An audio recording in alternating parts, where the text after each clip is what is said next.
नामा सो सुख धाम कृष्ण असनामा सो सुख धाम कृष्ण असमाया तेहि धरि देह चरित कृत नाना तेहि धरि देह चरित कृत नाम।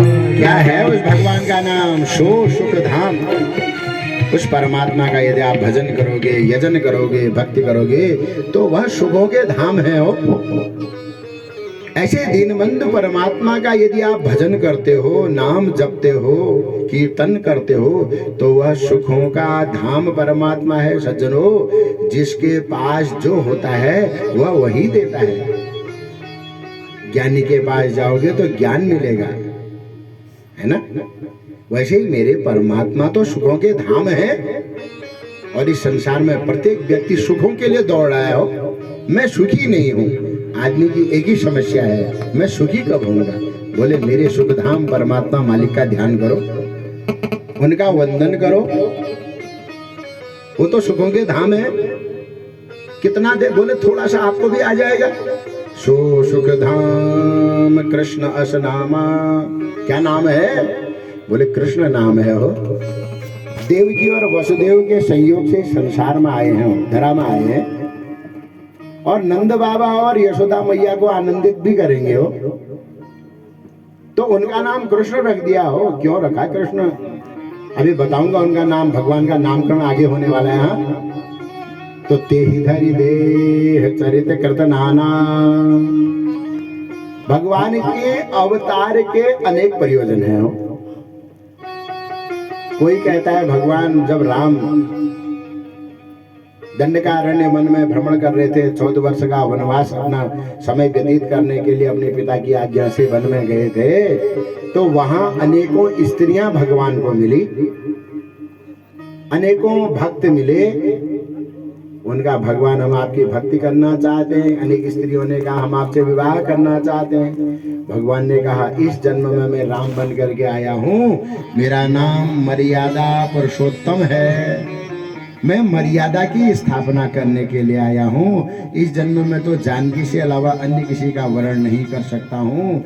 मैं जब कृष्ण अवतार लूंगा ना, उस समय तुम सभी का वर्ण करूंगा। ये देखो, इसलिए कोई लोग कहते हैं 16,108 जो रानियां हैं ना, कुछ लोग कहते हैं ये वही हैं, कुछ लोग कहते हैं वेद के मंत्र हैं, अनेक अनेक बातें हैं। वो कुछ लोग कहते हैं दंडकारण्य जो वन है वहां जो ऋषि हैं वो ऋषि और उनकी पत्नियां हैं। ये भगवान कृष्ण के साथ साथ हैं।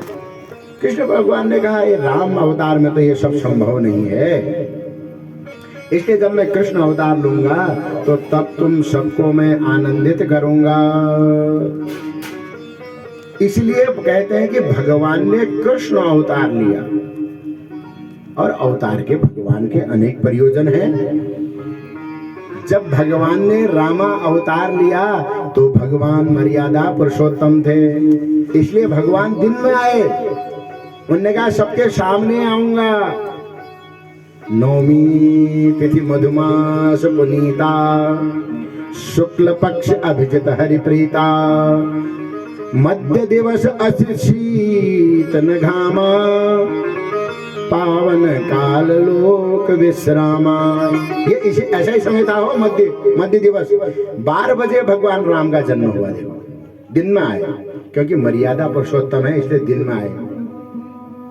और सज्जनों, 9वीं तिथि पूर्ण तिथि होती है। 9 के बाद जब 10 होता है तो 10 में 1 लग जाता है, वो पहले नंबर का 1 आ जाता है, 0 होता है। 9 के बाद फिर आगे बढ़ती नहीं है संख्या, उसके बाद 0 बढ़ जाता है, 1 आ जाता है, 1 के आगे 0 लगता है, बस 0 ही बढ़ते रहेंगे फिर आगे। तो 9वीं तिथि को पूर्ण तिथि कहते हैं, वो मर्यादा की तिथि है। अब इस बार भगवान अष्टमी तिथि को आए। भाद्रपद महीने की कृष्ण पक्ष की अष्टमी तिथि को रात्रि 12 बजे भगवान कृष्ण का इस धरा में प्रादुर्भाव हुआ।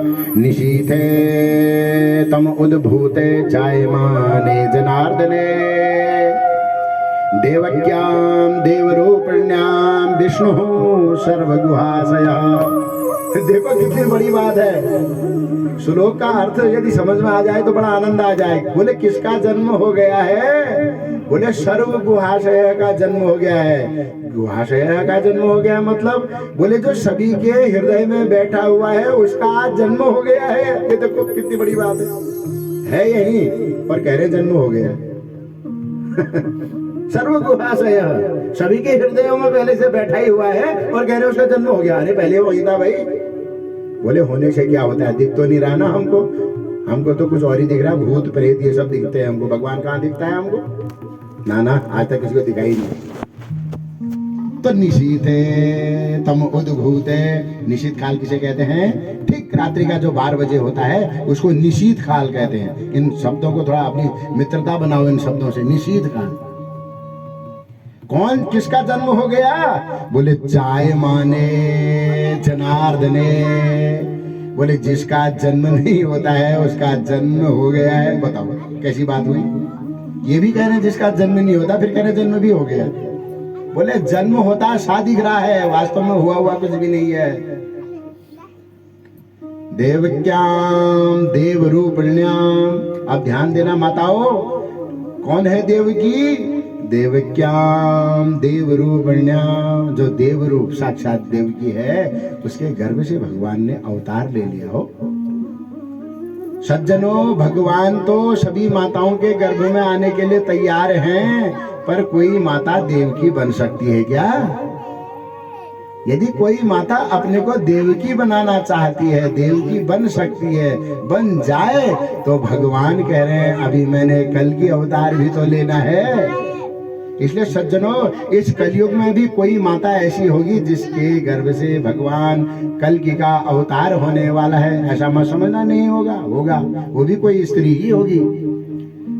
मैं तो आपको महिमा